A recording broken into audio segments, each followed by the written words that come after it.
Hi friends, welcome to R3 academy. તો આજે આપણે સ્ટ્રેટેજી જોઈશું.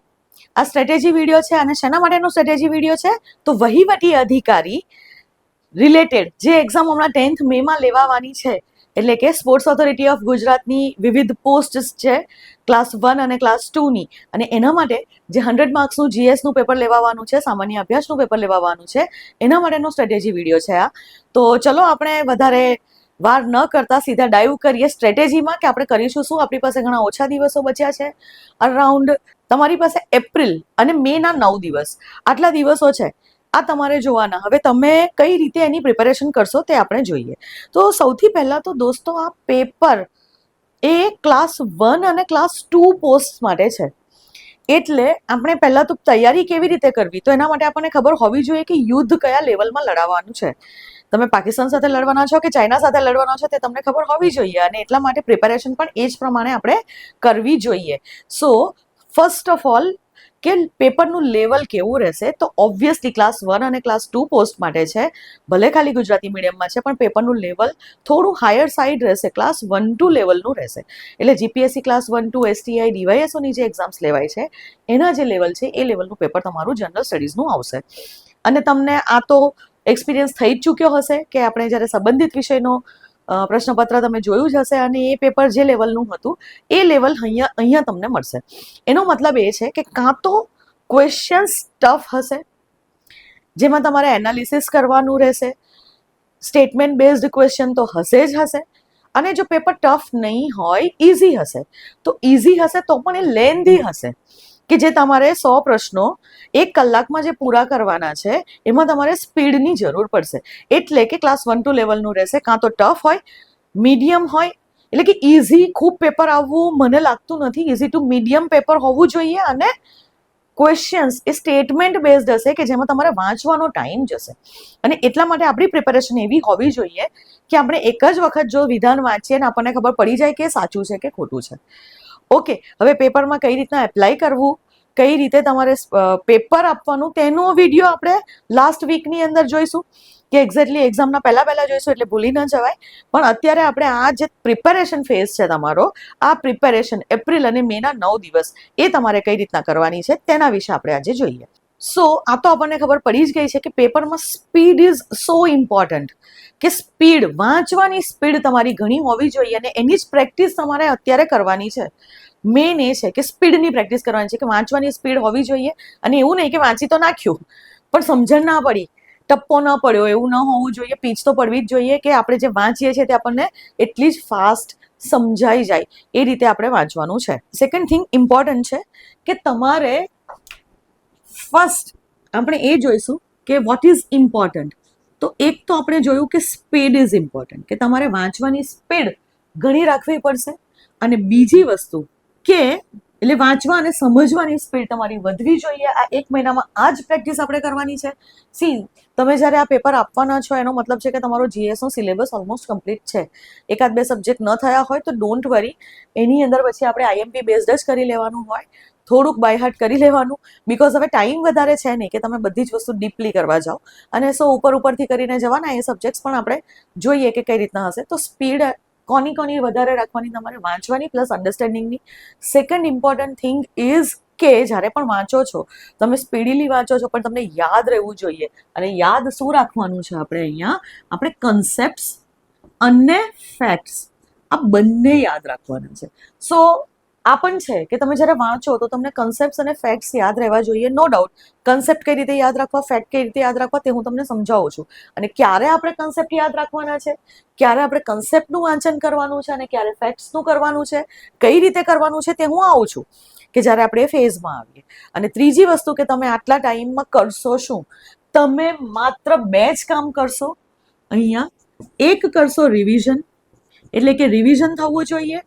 અને બીજું શું કરશો, તમે બીજું કરશો કે મોક્સ આપશો, કે મોક ટેસ્ટ તમારે આપવાના રહેશે. આ 2 હેડ છે તમારા, કે તમે રિવિઝન અને મોક ટેસ્ટ આપશો. અને જ્યારે પણ આ વસ્તુ કરશો તો તે વખતે તમારું ધ્યાન હોવું જોઈએ કે તમે કન્સેપ્ટ અને ફેક્ટ બેઝડ પ્રિપેરેશન કરી રહ્યા છો, જેમાં સ્પીડ વાંચવાની વધુ હોવી જોઈએ. આ બંને વસ્તુ બંનેમાં કામ લાગશે, ફર્સ્ટ થિંગ.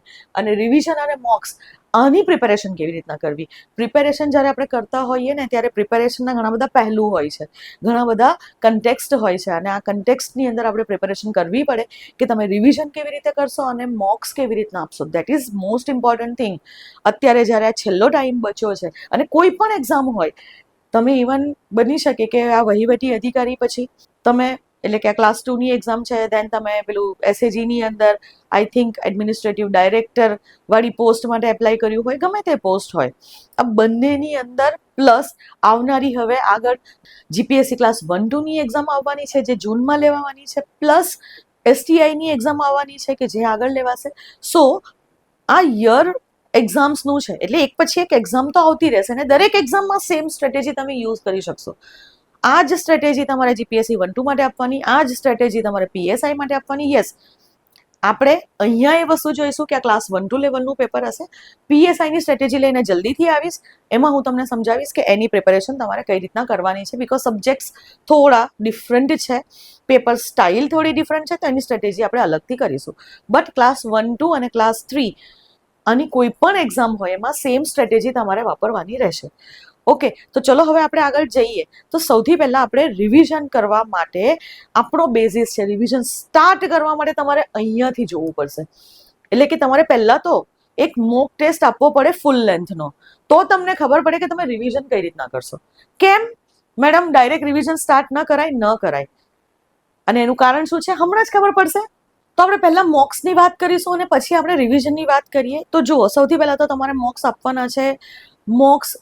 મોક ટેસ્ટ તમે ક્યાં સુધી આપશો, ક્યાં સુધી તમે પ્રેક્ટિસ કરશો મોક ટેસ્ટની, તો એ છે કે લેટ ટુ લેટ, સૌથી પહેલાં તો આ છે કે એક ટાઈમ લિમિટ હોવી જોઈએ આપણી પાસે.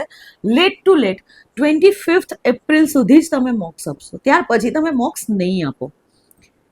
This is the most important thing કે 25th એપ્રિલ ડેટને બ્લોક કરીને રાખી દો. 25th એપ્રિલ એટ મેક્સ તમે જઈ શકો છો 30 એપ્રિલ સુધી, પણ મારું એ છે કે લાસ્ટ 10 દિવસ એટલે કે 5 અને 9 એટલે કે 14-15 દિવસ આપણી પાસે એવા હોવા જોઈએ. એટલે 25th એપ્રિલ એ દિવસ હોવો જોઈએ કે તમે લાસ્ટ મોક આપો, કેમ કે તમને 14 થી 15 દિવસ તમને ખાલી રિવિઝન ના મળે, ત્યાર પછી મોક્સ નહીં આપવાનો. તો 25th એપ્રિલે તમે લાસ્ટ મોક્સ આપશો. હવે મોક્સ કઈ રીતના આપવાના, તો સૌથી પહેલાં તો એક મોક તો તમારે જરૂરી જ છે આપવો. એક ટેસ્ટ આપો સૌથી પહેલાં, ગમે ત્યાંથી. Papers will be available with you guys. તમે કોઈ પણ કંઈ નહીં તો પાસ્ટ જે એક્ઝામ્સ લેવાઈ હોય ક્લાસ 1-2ની સામાન્ય અભ્યાસની, એનું પેપર શોધી કાઢો. આ નવી મેથડ જ્યારથી આવી છે કે જનરલ સ્ટડીઝનો સિલેબસ એક કરી નાખ્યો છે ઘણી બધી એક્ઝામ માટે, તો એવી ઘણી એક્ઝામ લેવાઈ છે અને આ એક્ઝામમાં સંબંધિત વિષય આપવાનો નહીં, તમારે જનરલ સ્ટડીઝનું પેપર આપવાનું. તો એ જે જનરલ સ્ટડીઝનું પેપર લેવાયું હોય એ જ પેપર લઈ લો. It is mock for you. તો આ પેપર લઈ લો અને આ પેપરને તમે એનાલાઇઝ કરો સૌથી પહેલાં તો, ત્યાર પછી તમે રિવિઝન સ્ટાર્ટ કરી શકશો. ઓકે, હવે મોક્સ ટ્રાય કરો કે એક દિવસ છોડીને એક દિવસ આપો. ડેલી મોક્સ આપવા પોસિબલ નહીં હોય, નહીં તો એનાલિસિસમાં ટાઈમ નીકળી જશે તમારો ઘણો બધો. અને એટલે દર એક દિવસ છોડીને એક દિવસ, અથવા જો તમારી સ્પીડ હોય, તમારું રિવિઝન થઈ ચૂકેલું હોય. ઘણા લોકો એવી ફેઝ પર હશે કે જેનું રિવિઝન એડવાન્સ સ્ટેજ ઉપર છે, કે જેણે ઓલરેડી 2 વખત વાંચી લીધું છે, અને જે લોકો 1 વખત વાંચ્યું હોય એ થોડા 3-4 દિવસમાં એક મોક આપો. એટલીસ્ટ તમારા, મને એવું લાગે છે કે 5-6 મોક્સ થઈ જવા જોઈએ 25 એપ્રિલ સુધીમાં. તો એટલી સ્પીડ રાખો તો તમને પણ ખબર પડશે કે તમારી ઇમ્પ્રુવમેન્ટ કેટલી થઈ રહી છે એ પ્રમાણે. તો હવે સૌ પ્રથમ તો તમારે આ જ કરવાનું છે કે ગમે ત્યાંથી પેપર ભેગું કરો, કોઈ પણ જગ્યાએથી, ટેલિગ્રામ પર પણ તમને અવેલેબલ હશે. આ પેપર લઈ અને એક ટેસ્ટ આપો. ત્યાર પછી દર 4-5 દિવસે એક ટેસ્ટ આપો અને એનું એનાલિસિસ કરો.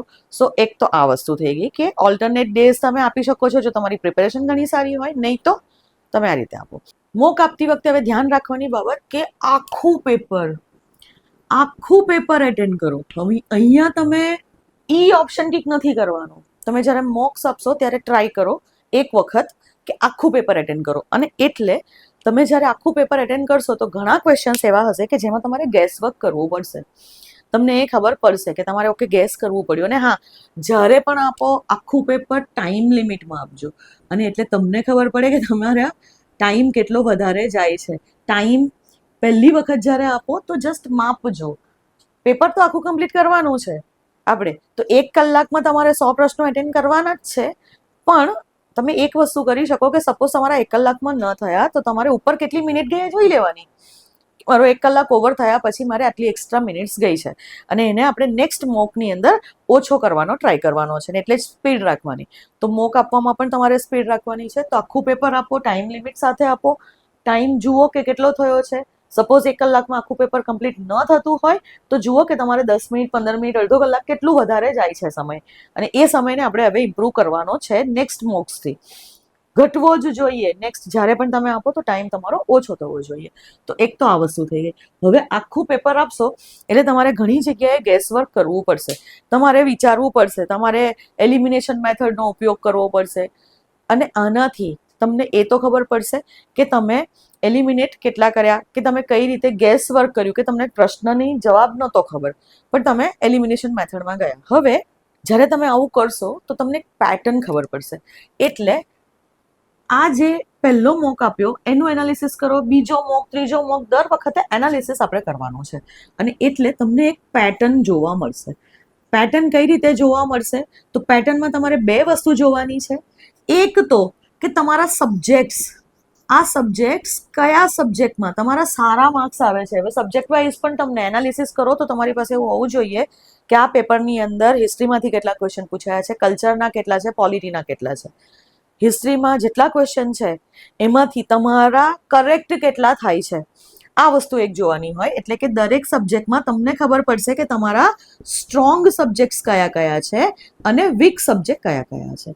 ઓકે, કે જેમાં પુઅર પરફોર્મન્સ આવશે વીક સબ્જેક્ટ્સમાં. તો સ્ટ્રોંગ અને વીક સબ્જેક્ટ તમે શોધી શકશો અને એનું લિસ્ટ બનાવો કે સ્ટ્રોંગ છે તો સ્ટ્રોંગની અંદર 1, 2, 3 જેટલા હોય એટલા, વીકની અંદર 1, 2. ઠીક છે, આ રીતે તમે લિસ્ટ બનાવો કે તમારામાં સૌથી વધારે માર્ક્સ કયા સબ્જેક્ટમાં કપાયા છે, એ તમારો વીક સબ્જેક્ટ કહેવાશે. સૌથી વધારે માર્ક્સ જેમાં આવ્યા હોય, જેમાં ઓછા માર્ક્સ કપાયા હોય, એ તમારા સ્ટ્રોંગ હશે. ઓકે, તો કેટલા સાચા પડ્યા અને કેટલા ખોટા પડ્યા સબ્જેક્ટ વાઇઝ આ તમને ખબર હોવી જોઈએ. પહેલી વસ્તુ એનાલિસિસ આ રીતે થાય મોક્સના. ધેન બીજી વસ્તુ શું ચેક કરવાની છે કે તમે ગેસવર્ક કેટલું કર્યું હતું, કે કેટલા ગેસીસ માર્યા હતા, કેટલી જગ્યાએ તમે જસ્ટ ધારીને આન્સર આપ્યો છે કે તમને ચોક્કસ આન્સર નહોતી ખબર તેમ છતાં હવે ગેસ વર્ક કરો. તો આની અંદર પણ 2 વસ્તુ જોવાની. એક તો ગેસ રિયલ એક્ઝામમાં ક્યારે થતી હોય. રિયલ એક્ઝામમાં તમારે શું કરવાનું છે કે તમારે જોવાનું, જો તમને હવે એવું છે કે 3 ઓપ્શન તમે એલિમિનેટ કરી શકો છો ABCDમાંથી, તમને ખબર જ છે કે સાચો જવાબ એક જ છે, તો એમાં તો ગેસ કરવાની જરૂર જ ના હોય, એ તમે એક્ઝેક્ટલી એટેમ્પ કરેલો છે. પણ ઘણી વખત એવું બને કે તમને 2 ઓપ્શનમાં કન્ફ્યુઝન છે, 2 ખોટા છે એ તમને ખબર છે કે આ 2 ઓપ્શન આન્સર નહીં આવે એ તમને ખબર છે, પણ 2 ઓપ્શનમાં કન્ફ્યુઝન છે કે હવે આ સાચો કે આ સાચો. આ જગ્યાએ ગેસવર્ક કરવું એટલે કે જ્યારે 50-50 ચાન્સ હોય, એટલે કે 2 ઓપ્શન રોંગ હોય એ તમને ખબર જ છે અને 2માં કન્ફ્યુઝન છે, તો અહીંયા હંમેશા ગેસવર્ક કરવાનું, એક્ઝામમાં પણ અને મોક્સમાં પણ. ઓબ્વિયસલી મોકમાં તો આપણે ગેસ અહીંયા પણ કરીશું કે જ્યારે આપણે 3માં કન્ફ્યુઝન છે, આપણને એ જ ખબર છે કે એક જ ખોટો છે. ઓકે, અહીંયા આગળ શું છે કે આપણને ખબર છે કે 2 ખોટા છે ઓપ્શન્સ, અહીંયા આપણને ખબર છે કે એક જ ઓપ્શન ખોટો છે. તો આ એક ઓપ્શનમાં પણ મોકની અંદર ગેસ કરો, મોક ટેસ્ટની અંદર તમારે ગેસ કરવાનું છે, ત્યાં તમે નહીં છોડો. ક્લિયર છે? ઘણી વખત મેં પેપરમાં આવું જોયું છે કે આપણને ખબર ના હોય, ક્વેશ્ચન આપણને નથી જ આવડતો, આપણને ખબર છે કે 4 ઓપ્શન આપણા માટે નવા છે, આપણે ક્યારેય સાંભળ્યું નથી.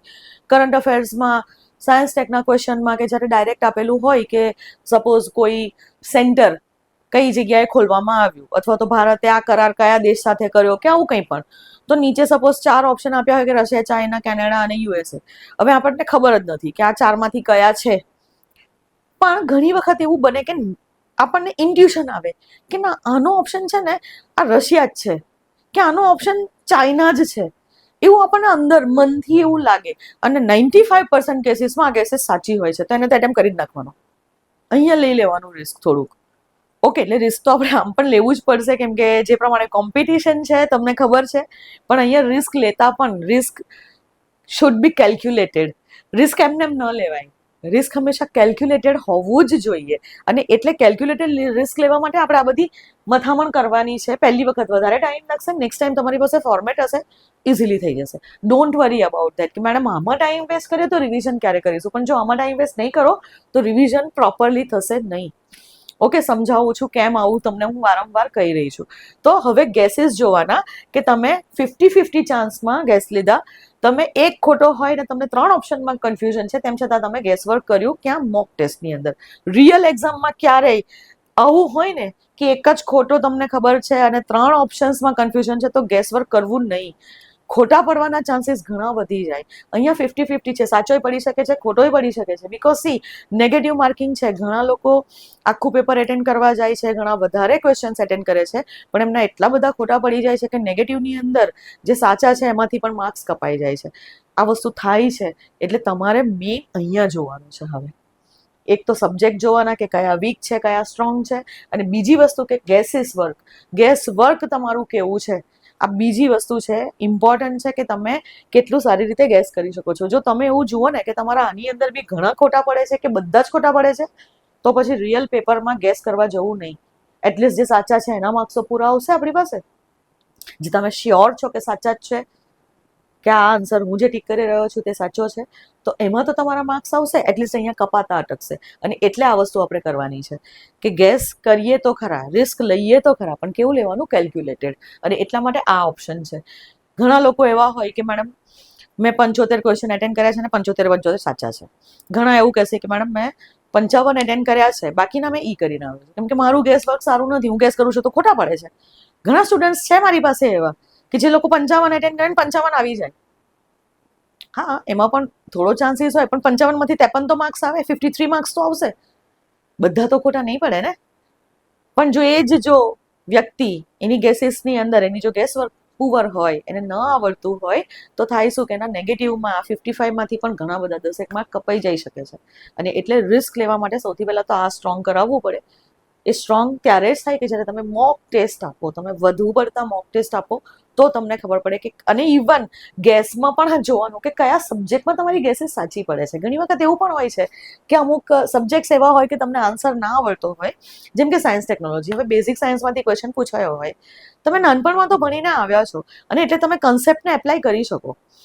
ઘણી વખત એવું બને કે તમને 2 ઓપ્શનમાં કન્ફ્યુઝન છે, પણ તમે તોય કન્સેપ્ટ એપ્લાય કરીને સાચું ગેસ કરીને આવી શકો છો. ક્લિયર છે? ફેક્ટ બેઝ ક્વેશ્ચનમાં ગેસ વર્ક ખોટું પડતું હોય છે, પણ એમાં ઇન્ટ્યુશન આવે તો કરવાનું, ઇન્ટ્યુશન ના આવતું હોય ને તો નહીં કરવાનું એટેમ્પ. તો પછી એ કરીને આવવાનો રિયલ ટેસ્ટમાં. મોકમાં તો આપણે એટેન્ડ કરવાનો જ છે. ઓકે, સો આ વસ્તુ કરો. આનાથી તમને એક એનાલિસિસ મળી જશે કે તમારી હવે પ્રિપેરેશન કેવી હોવી જોઈએ. જો ગેસીસ ખોટા પડતા હોય ને, તો તમારે અહીંયા રિવિઝનમાં બહુ જ ધ્યાન રાખવું પડશે.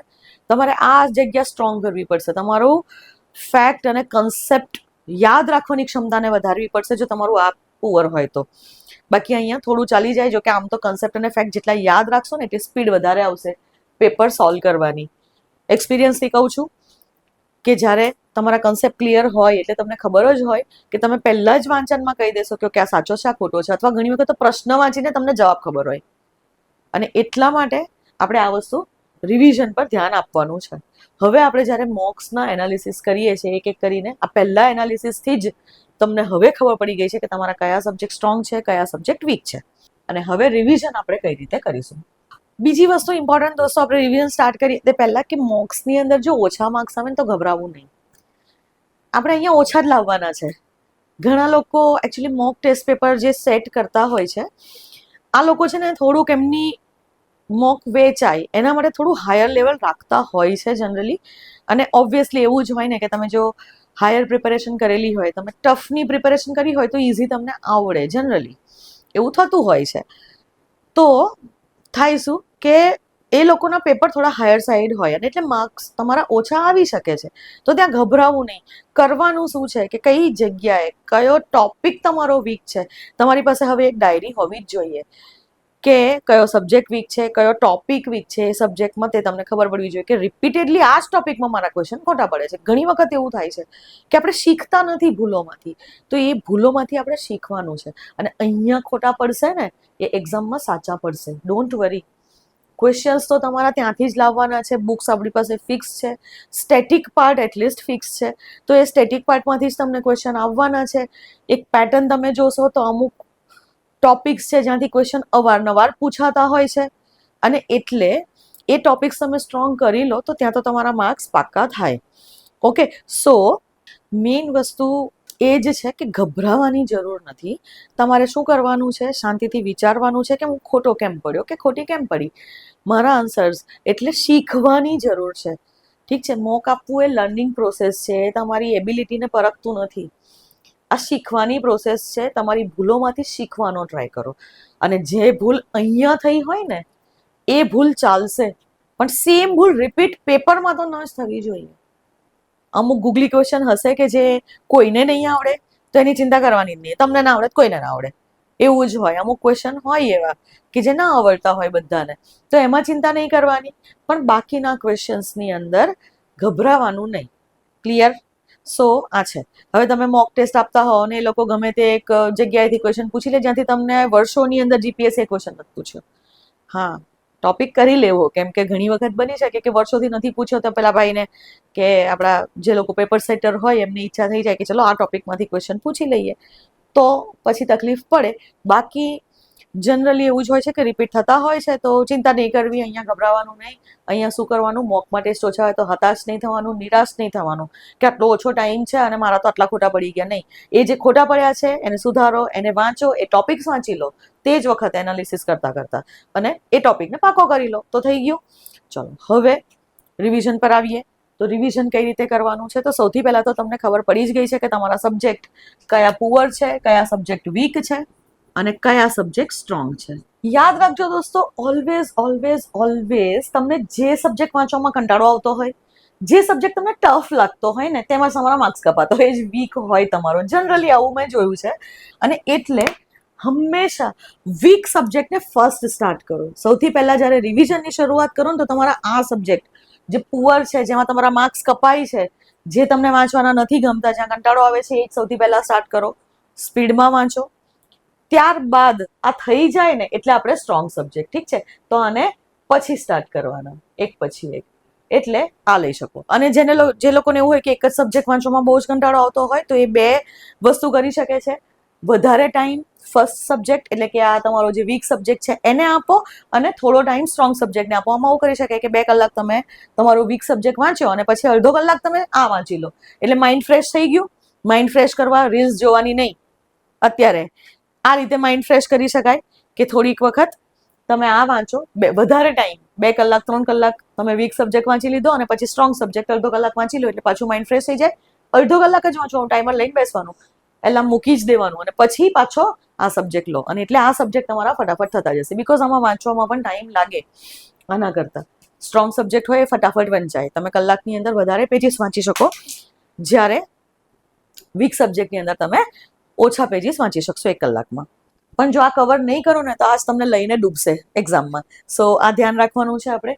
તો સૌથી પહેલા તો આ વસ્તુ થઈ ગઈ. આપણે ટાઈમ પર પછી આવે છે કે કેટલા કલાક કેટલું વાંચવાનું, કઈ રીતે વાંચવું જોઈએ તે પણ એક છે. અને જો તમે એક સબ્જેક્ટ એક સાથે વાંચી શકતા હો તો વીક સબ્જેક્ટ ફર્સ્ટ કમ્પ્લીટ કરતા જાઓ અને પછી સ્ટ્રોંગ સબ્જેક્ટને લેજો, એટલે કે રિવિઝન. અને તમારા સબ્જેક્ટ અહીંયા નથી થયા સપોઝ અમુક, તેમ છતાંય મોક્સ તો આપવાની જ છે આપણે, કેમ કે મોક આપશો એનું એનાલિસિસ કરશો ને એમાં એ સબ્જેક્ટ પણ તૈયાર થતા જશે. સો ડોન્ટ વરી. તમારી પ્રિપેરેશન જે ફેસ પર હોય, તમે એવું ના વિચારો કે આખું રિવિઝન કમ્પ્લીટ કરું ને પછી હું મોક્સ આપીશ.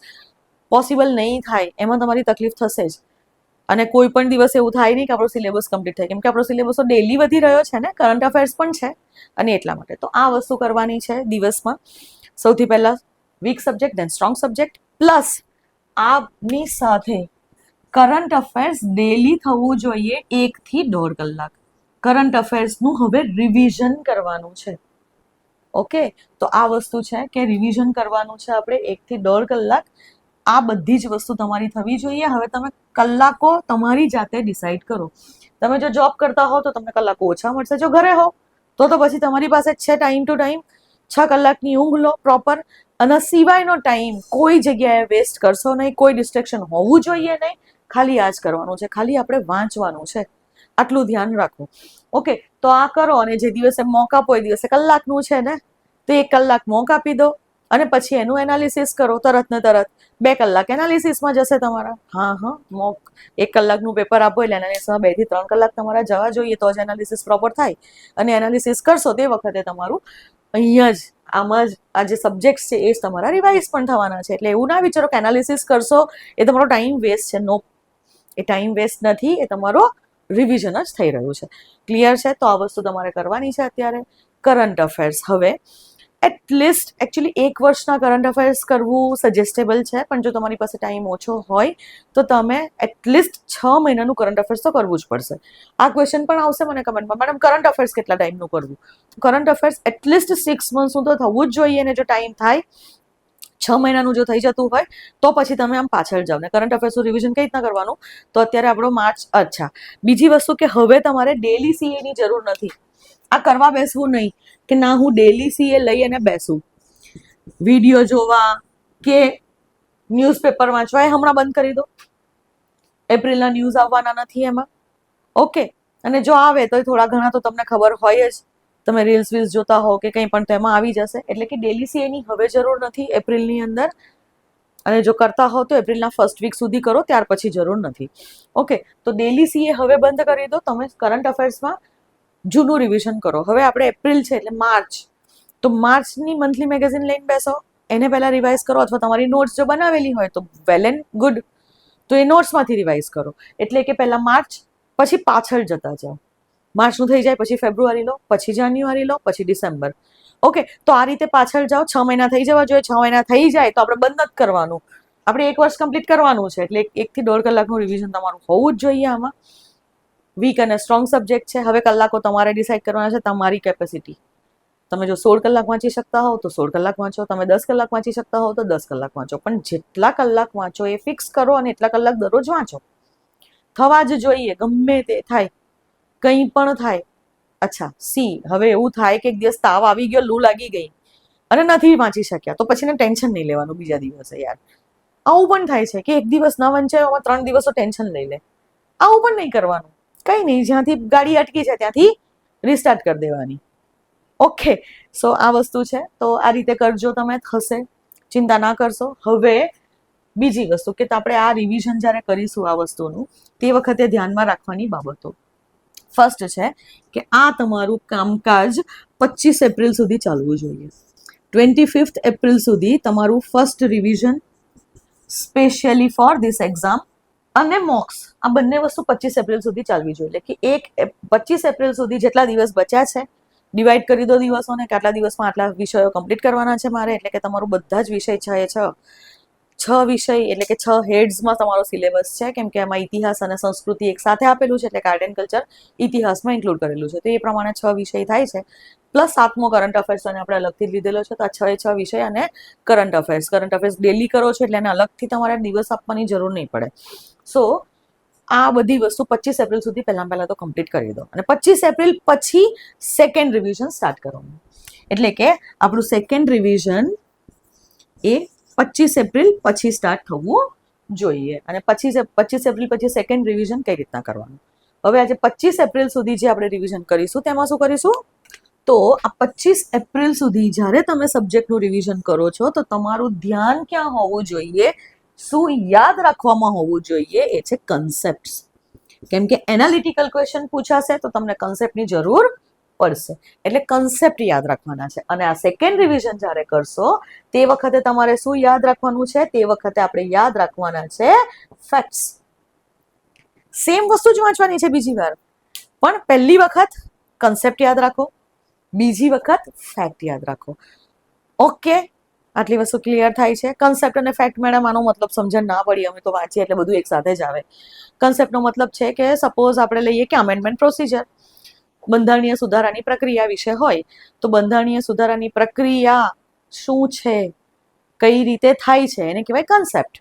અને ફેક્ટ એટલે કે કયા આર્ટિકલના અંડરમાં આવે છે, 368ના અંડરમાં, આ વસ્તુ એની કહેવાય ફેક્ટ. ઓકે, ધેન બીજી વસ્તુ કે કેટલી બહુમતીની જરૂર છે, કે 2/3 present and voting plus 50% of total membership. તો આ જે છે કે સ્પેશિયલ બહુમતીની જે જરૂર પડે છે, વિશેષ બહુમતીની જરૂર પડે છે તે, પ્લસ જો બંધારણીય સુધારો સ્ટેટ્સને અફેક્ટ કરતો હોય તો સ્ટેટ્સ માટે એનું પણ હાફ ઓફ ધ સ્ટેટ્સનું રેટિફિકેશન આ બંધારણીય સુધારા માટે. તો આ જે વસ્તુ છે એ વસ્તુ શેમાં આવશે? ફેક્ટમાં આવે, કે જેમાં ડેટા કે કઈ વસ્તુ યાદ રાખવાની છે. સો કન્સેપ્ટ તો તમને ખબર પડે કે કયા હાઉસમાં આપણે બંને હાઉસની અંદર એને ઇનિશિએટ કરી શકીએ છીએ. સોરી, બહુ ગુજરાતી વર્ડ્સ નથી આવડતા, બિકોઝ હું ઇંગ્લિશમાં પ્રિપેરેશન કરતી હતી અને એટલા માટે થોડા ઇંગ્લિશ વર્ડ્સ છે, but I think you can understand. So કન્સેપ્ટનો મતલબ છે કે પ્રોસેસ શું છે, કોણ કરી શકે કોણ ના કરી શકે, અને ફેક્ટનો મતલબ છે કે જે આંકડાકીય માહિતી હોય કે આવી વસ્તુઓ. ક્લિયર? હવે જ્યારે કન્સેપ્ટ તમે રિવાઇઝ કરો છો ને તે વખતે એક ડાયરી લઈને બેસવાનો ટોપિક વાઇઝ, કે જેની અંદર તમે જ્યારે લખશો કે ટોપિક કંઈ પણ લખો, બજેટ લખો તો બજેટના જે આર્ટિકલ્સ આવતા હોય તે લખી લો. જે વસ્તુ તમને યાદ રહેતી હોય ને હંમેશા એ વસ્તુને પેલી ડાયરીમાં, ફેક્ટવાળી ડાયરીમાં ન લખશો. જેમ કે આજે બંધારણીય સુધારાની પ્રક્રિયા વિશે જ આપણે લઈએ, ઇઝી છે એક્ઝામ્પલ તમને સમજવા માટે. તો તમને હવે ખબર જ છે કે વિશેષ બહુમતી જોઈએ અને કેવા પ્રકારની બહુમતી જોઈએ, સ્ટેટનું રેટિફિકેશન જોઈએ. જો તમને આ યાદ રહેતું હોય ને તો પછી ફેક્ટમાં નહીં લખવાનું. જો તમને યાદ રહેતું છે કે આર્ટિકલ 368 જ છે તો એ પછી ફેક્ટ વાળામાં નહીં લખવાનું. જે ફેક્ટ તમે ભૂલી જતા હો એ ફેક્ટ તમારે લખવાનું. ક્લિયર? સો આટલી વસ્તુ થઈ ગઈ. હવે કેશવાનંદ ભારતી બેઝિક સ્ટ્રક્ચર માટે, મૂળભૂત માળખા માટે તો તમને ખબર જ છે. હવે એને પછી પાછું રિવાઇઝ કરવા બેસાય, ટાઈમ વેસ્ટ કરાય? એક લાઈન પણ કેમ વાંચવાનો આપણે 1 સેકન્ડ વેસ્ટ કરીએ? ન કરાય. તો એ જ વસ્તુઓ કે જે તમને યાદ છે એવા ફેક્ટ નથી લખવાના, જે તમને યાદ ન રહેતા હોય એ ફેક્ટ તમારે લખવાના. ઇતિહાસની અંદર આપણે સાલો યાદ ન રહેતી હોય, ક્રોનોલોજી યાદ ન રહેતી હોય તો એને કહેવાય ફેક્ટ યાદ રાખવા. તો એ અહીંયા લખાય. પણ કયું યુદ્ધ થયું હતું અને શા માટે થયું હતું, એની પાછળના કારણો કયા હતા, એની અસરો કઈ હતી, એને કહેવાય કન્સેપ્ટ. આઈ હોપ કે તમને ક્લિયર છે આ વસ્તુ. તો કન્સેપ્ટ તમારે 25 એપ્રિલ સુધીમાં કરવાના. ફર્સ્ટ રિવિઝનમાં આના પર ધ્યાન રાખવાનું છે, બીકોઝ કન્સેપ્ટ બેઝ ક્વેશ્ચન પૂછાશે, એનાલિસિસ કરવું પડશે. અને બીજા રિવિઝનમાં આપણે ફેક્ટ યાદ રાખવાના છે. એ વખતે કન્સેપ્ટ તો આપણને યાદ જ છે. તો આ રીતે તમે રિવિઝન કરો. નાવ જ્યારે પણ રિવિઝન કરો તો રિવિઝનમાં વાંચવાની સ્પીડ બહુ જ રાખવાની.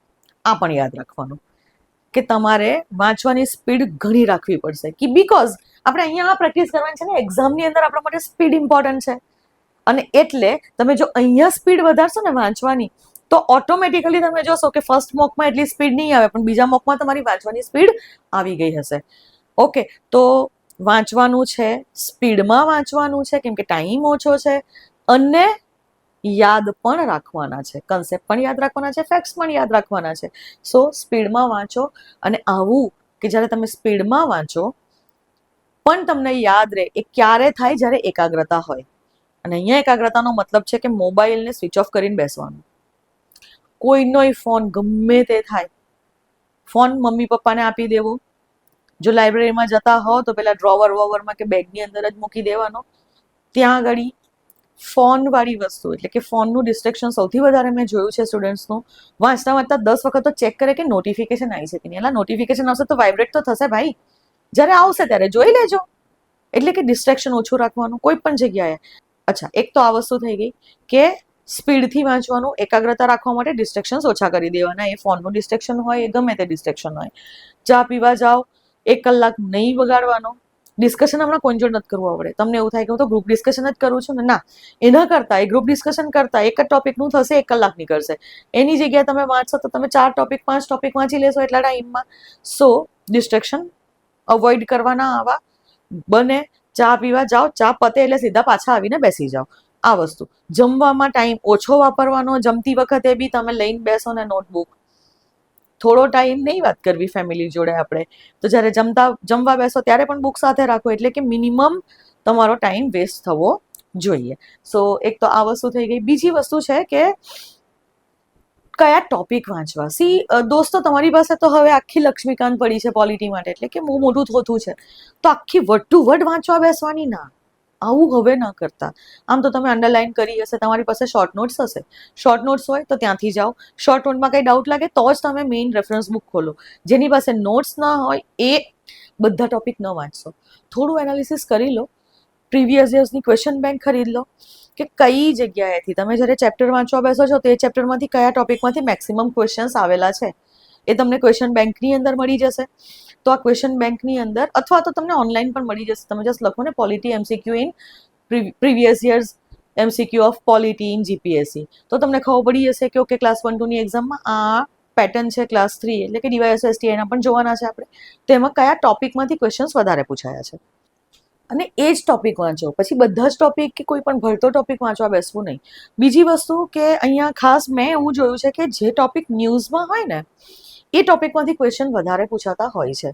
સો જેમ કે અત્યારે ઈરાન ન્યૂઝમાં છે, ઇઝરાયલ ન્યૂઝમાં છે, તો એની આજુબાજુમાં બહરેન ન્યૂઝમાં છે, બીકોઝ આપણે ઈરાને બહરેન ઉપર અમેરિકાના બેઝિસને બોમ્બથી મતલબ એના પર એટેક કર્યો. બહરેનના યુએસએના જે બહરેનની અંદર જે બેઝિસ હતા એ જગ્યાએ ઈરાને એટેક કર્યો, એટલે બહરેન ન્યૂઝમાં છે. તો બહરેન વિશે થોડું જોઈ લેવાનું, એની જગ્યાઓ જોઈ લેવાની. બહરેનમાં યુએસએનો જે બેઝ હતો તે શું હતું, તો આ કરંટ અફેર્સ હતું. પણ હવે અહીંયાથી સ્ટેટિકમાંથી ક્વેશ્ચન પૂછાય, ઇન્ટરનેશનલ રિલેશન આ પણ આપણે ન્યૂઝમાં છે. અને એટલે ઈરાન છે તો ઈરાનમાં જે સીપીઓએ અને અત્યાર સુધીમાં જે થયું હોય તે બધી વસ્તુ આ પણ આપણે ધ્યાનમાં રાખવાનું. પ્લેસીસ મેપ બેઝ ક્વેશ્ચન જે પૂછાતા હોય તો એ આ જગ્યા મિડલ ઇઝ ઇઝ ઇમ્પોર્ટન્ટ. તો ત્યાં કઈ જગ્યાની કેપિટલ કઈ છે, કયા કન્ટ્રીની કેપિટલ કઈ છે, કયા કન્ટ્રીમાં કઈ કઈ જગ્યાઓ છે, આ બધી વસ્તુ તમને પૂછાઈ શકે છે. સો આ વસ્તુ કોઈ પણ કન્ટ્રી છે તો એ લેન્ડલોક છે, તેની આજુબાજુમાં કયા દેશો આવેલા છે તે જોઈ લેવા, કે બોર્ડરિંગ કન્ટ્રીઝ કયા કયા છે. ધેન બીજી વસ્તુ કે જે કન્ટ્રી છે તો જે લેન્ડલોક ના હોય તો કઈ વોટર બોડીના કિનારે આવેલો છે, ભૂમધ્ય સમુદ્ર નોર્થમાં છે કે નીચે છે, પર્શિયન ગલ્ફ સાથે લાગુ પડે છે કે નહીં, કે તમે તો આ પર્શિયન ગલ્ફ છે તો એ નોર્થમાં પડે, ઈસ્ટમાં પડે, વેસ્ટમાં પડે, આ બધી વસ્તુઓ. સો આ રીતે તમારે પ્રિપેરેશન કરવાની હોય. ઓકે, તો મેઇન એ જ છે કે જે વસ્તુ ન્યૂઝમાં હોય, ઇવન તમે પોલિટીમાં જુઓ, ઇવન તમે ઇકોનોમિક્સમાં જુઓ કે તમને ક્વેશ્ચન ક્યાંથી પૂછાય. તો ક્વેશ્ચન એવી જગ્યાએથી પૂછાય કે જે ટોપિક ન્યૂઝમાં હોય. જો ફુગાવો ન્યૂઝમાં હોય કે ફુગાવો વધી રહ્યો છે તો ફુગાવામાંથી ક્વેશ્ચન આવશે જ, નો ડાઉટ. ઘણી વખત ન હોય તો ન્યૂઝ ક્વેશ્ચન તો આવતા હોય છે, કેમ કે બેઝિક છે, સ્ટેટિક પાર્ટ છે. પણ મેક્સિમમ ટાઈમ આવું જોવામાં આવ્યું છે. તો જો કરંટ અફેર્સમાં એ ટોપિક હોય કોઈ કે જે વારંવાર નથી પૂછાતો, એવો કોઈ ટોપિક જો કરંટ અફેર્સમાં હોય તો એનું પાછું કરી લેવાનું. એ તો તમે કરંટ અફેર્સ વાંચો તો તમને ખબર પડી જ જશે કે આ ટોપિક તો મેં કર્યો જ નથી, તો ત્યાંનું એટલીસ્ટ બેઝિક્સ જોઈ લેવું, એના કન્સેપ્ટ અને એના ફેક્ટ્સ આપણે કરી લેવા. ક્લિયર છે? તો દોસ્તો આટલી વસ્તુ ધ્યાનમાં રાખવાની છે. તો આ રીતે રિવિઝન કરો, આ રીતે મોક ટેસ્ટ આપો, દરેક મોક પછી એનાલિસિસ કરો. દરેક એનાલિસિસમાં તમને ખબર પડશે કે તમારા જે પુઅર સબ્જેક્ટ, વીક સબ્જેક્ટ જે હતા એમાં ઇમ્પ્રુવમેન્ટ આવી કે નહીં, તમારા ગેસ વર્કમાં ઇમ્પ્રુવમેન્ટ આવી કે નહીં, આ બધી જ વસ્તુ. અને ઓબ્વિયસલી તમને ફેક્ટ અને કન્સેપ્ટ યાદ હશે ને, તો ઓબ્વિયસલી અહીંયા ઇમ્પ્રુવમેન્ટ આવશે, 100% આવશે. સો કરો પ્રેક્ટિસ દોસ્તો. અને સૌથી important, the most important thing કે આપણે આ વસ્તુને દૂર કરવાની છે, ભગાવવાનું છે. અને સૌથી મોટો દુશ્મન જો આપણો હોય એક્ઝામમાં તો એ છે ડર, એ છે ફિયર. જો ડર્યા તો ગયા, જો ડર ગયા વો મર ગયા, સમજો. એકચ્યુઅલી રિયલ લાઈફમાં છે કે ઘણા લોકો અત્યારે હવે હજી સુધી મને આ જ ક્વેશ્ચન કન્ટિન્યુઅસ આવ્યા કરે છે કે મેડમ જીએસમાં કેટલા માર્ક્સ લાવવા પડશે, મેડમ મારા સંબંધિત વિષયમાં આટલા થાય છે તો જીએસમાં આટલા આવશે તો ચાલશે. અરે જસ્ટ ફરગેટ અબાઉટ ઇટ. અત્યારે કશું જ યાદ નથી રાખવાનું આપણે. ગમે એટલા માર્ક્સ તમારા સંબંધિત વિષયમાં હોય, ગમે તેટલા, વધારે હોય તોય ઓછા હોય તોય આપણે અહીંયા વધારે જ લાવવાના છે. સીધી વસ્તુ છે. મેક્સિમમ બને એટલા આપણે લાવવાના છે. અને એટલે આપણે કરવાનું શું છે, આ બે વસ્તુ રિવિઝન અને મોક આપવાના છે. તો બસ એ જ કરો. હવે જ્યારે વાંચતા હોવ તો એવું પાછું ડર લઈને નહીં બેસવાનું કે અરે નહીં આવે તો શું થશે, મારા જીએસમાં ઓછા આવી જશે તો શું થશે, મારા સંબંધિત વિષયમાં તો ઘણા વધારે માર્ક્સ છે પણ પેલામાં ઓછા થશે તો શું થશે, આટલી બધી કોમ્પિટિશન છે, ઓછી કોમ્પિટિશન છે. નહીં, કશું જ વિચારવાની જરૂર નથી. અત્યારે જો વિચારવા બેઠા ને તો ખાલી ટાઈમ વેસ્ટ થશે. તમે વિચારો કે 10 મિનિટ તમે ખાલી આના પર ચિંતન કરી લીધું, એક ગોલ લખી નાખ્યો કે મારે તો આટલા માર્ક્સ જોઈએ, 100માંથી મારે તો 80 માર્ક્સ લાવવાના જ છે જીએસમાં. અરે take it easy. Easy paper હશે તો બધાના વધારે આવવાના છે, ટફ પેપર હશે તો બધાના ઓછા આવવાના છે. તો ત્યાં તો ડરવાની જરૂર જ નથી. તમે ગમે તે કરશો ને બહુ જ ટફ પેપર પૂછાઈ ગયું તો 80 ના આવે ભાઈ. સમજાય છે? તો અહીંયા આવા ગોલ સેટિંગ ને આવા બધા ના રાખશો. ગોલ્સ કયા સેટ કરવાના છે, મારે આટલું વાંચવાનું છે, આટલા મોક્સ આપવાના છે, માર્ક્સ ઇમ્પ્રુવ થવા જોઈએ. સપોઝ કોઈ મોક ટફ આવી ગયો તો માર્ક્સ ઓછા થશે, ડોન્ટ વરી અબાઉટ ઇટ. શીખવાનું છે મિસ્ટેકમાંથી.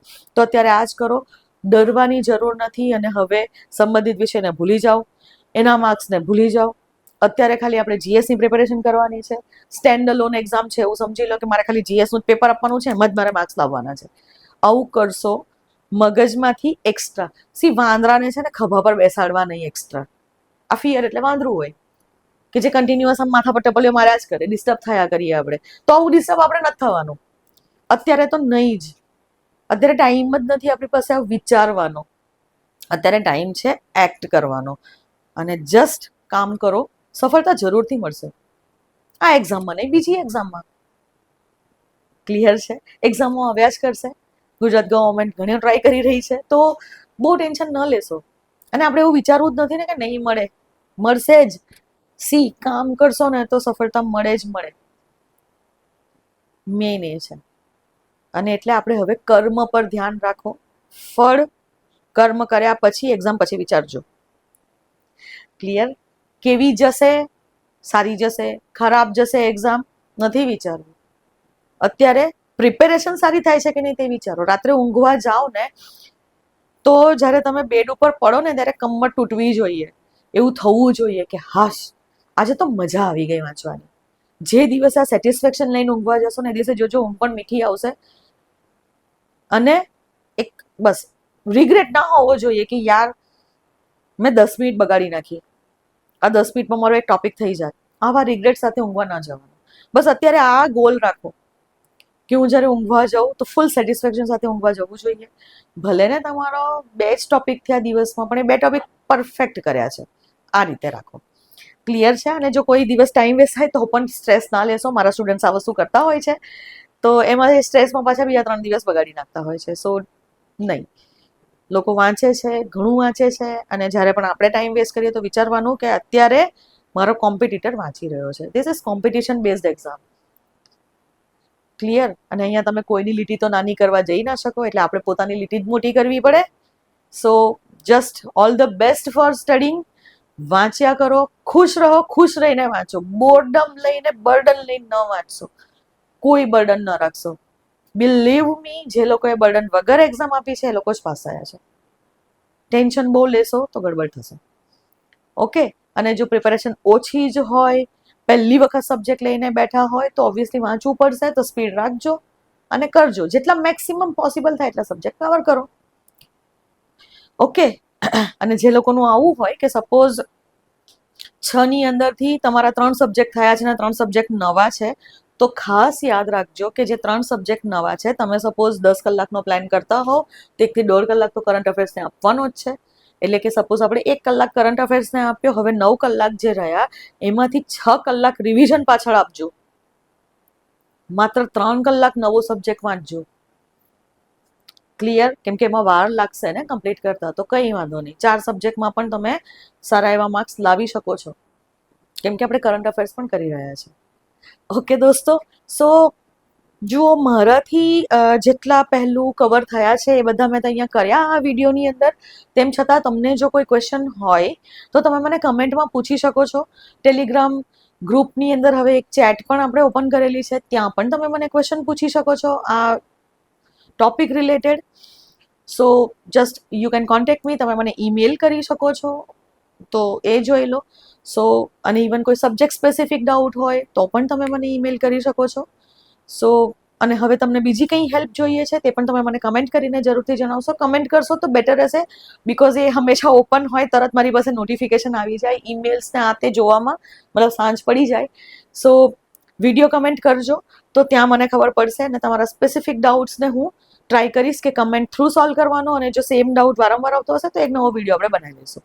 અને એક્ઝામની અંદર કઈ રીતે તમારે એટેમ્પ કરવાના છે ક્વેશ્ચન્સ, એનો સ્ટ્રેટેજી વિડીયો તમને લાસ્ટ વીકમાં મળી જશે.